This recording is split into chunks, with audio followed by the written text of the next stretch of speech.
हिंदू धर्म में कई पुराण, वेद और ग्रंथ हैं, लेकिन श्रीमद् भगवद गीता को 18 महापुराणों में महत्वपूर्ण माना गया है। इसमें कर्म योग, भक्ति योग और ज्ञान योग का उपदेश है। इसलिए कहा जाता है कि जो व्यक्ति गीता का पाठ करता है उसे जीवन की परेशानियों से मुक्ति मिलती है। साथ ही ये एकमात्र ऐसा ग्रंथ है जिसकी जयंती मनाई जाती है। नमस्कार भाइयों और बहनों, स्वागत है आपका आपके अपने चैनल वैदिक वॉक्स में। आज हम आपको इस वीडियो में बताने जा रहे हैं कि क्यों है गीता जयंती सबसे खास। श्रीमद् भगवद गीता महाभारत का ही एक अंग है। शास्त्रों की मान्यताओं और विद्वानों के अनुसार आज से 5160 वर्ष पूर्व मार्गशीर्ष शुक्ल पक्ष की एकादशी के दिन ही भगवान श्री कृष्ण ने अर्जुन को गीता का ज्ञान दिया था। जब कौरवों और पांडवों के बीच कुरुक्षेत्र में महाभारत का युद्ध हुआ तो कौरवों की सेना देख अर्जुन के मन में विषाद उत्पन्न हो गया। तब भगवान श्री कृष्ण ने अर्जुन को गीता उपदेश दिए। इस उपदेश का वर्णन संजय ने राजा धृतराष्ट्र को सुनाया था। संजय वेद व्यास के शिष्य थे और उन्हें ऐसी दिव्य शक्ति प्राप्त थी कि वे युद्ध स्थल की पूरी घटना को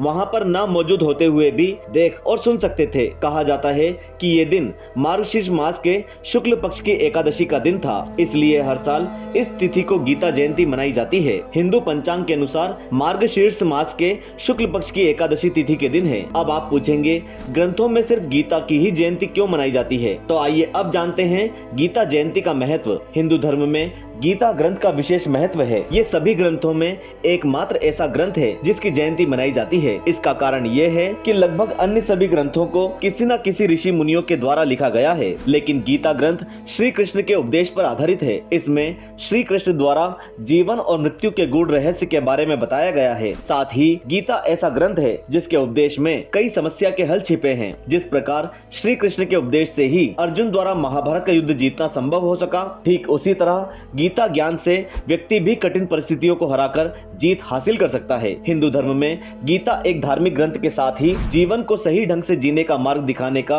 एक मुख्य जरिया है। भगवान श्री कृष्ण जी ने कुरुक्षेत्र की रणभूमि में अर्जुन को गीता का उपदेश दिया, जो आज भी लोगों को सही और गलत में फर्क समझने एवं जीवन को ठीक तरीके से जीने का तरीका सिखाती है। सनातन धर्म के पवित्र ग्रंथ गीता के रचनाकार वेद व्यास जी हैं। उन्होंने ही वेदों की रचना भी की। गीता जयंती हजारों वर्षों से मनाई जा रही है। पौराणिक मान्यताओं और विद्वानों की कालगणना के अनुसार ये गीता उपदेश का 5160वां वर्ष है। इस पवित्र ग्रंथ को भारतीय भाषाओं ही नहीं बल्कि दुनिया भर की कई अन्य भाषाओं में अनुवादित किया गया है, जहां लोग इसका निरंतर पाठ करते हैं और अपने जीवन को सफल बनाने के लिए इससे मिली सीख को जीवन में उतारते हैं। वैसे आपको ये भी बता दें कि गीता जयंती का पर्व एकादशी तिथि पर किया जाता है, जिसे मोक्षदा एकादशी कहते हैं। गीता को आत्मसात करने से ही जीवन मरण के बंधनों से मुक्ति मिलती है और मोक्ष की प्राप्ति होती है। इसलिए इस एकादशी का नाम मोक्षदा एकादशी रखा गया है। इस दिन जो व्यक्ति भगवान श्री कृष्ण के निमित्त व्रत और पूजा करता है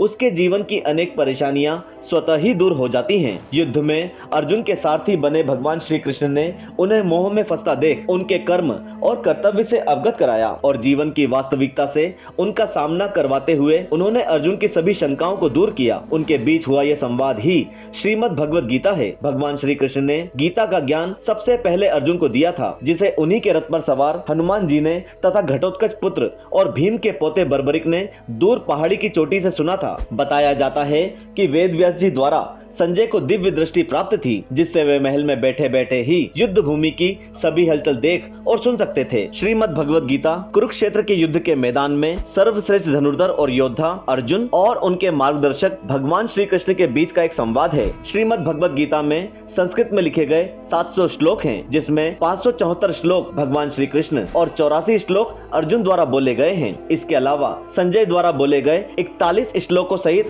धृतराष्ट्र का एक श्लोक भी इसमें शामिल है। श्रीमद् भगवद गीता को महाभारत के भीष्म पर्व में शामिल किया गया है, जिसमें कुरुक्षेत्र की लड़ाई के पहले 10 दिनों का वर्णन है। इस दिन भगवान श्री कृष्ण और महर्षि वेद व्यास जी की पूजा की जाती है तथा श्रीमद् भगवद गीता का पाठ किया जाता है और गीता के श्लोकों और उपदेशों को जन जन तक पहुंचाया जाता है। भाई और बहनों, अब तो आप समझ ही गए होंगे कि क्यों है गीता जयंती इतनी खास। आशा करते हैं आपको वीडियो पसंद आई होगी, इसलिए वीडियो को लाइक कर ज्यादा से ज्यादा शेयर करें।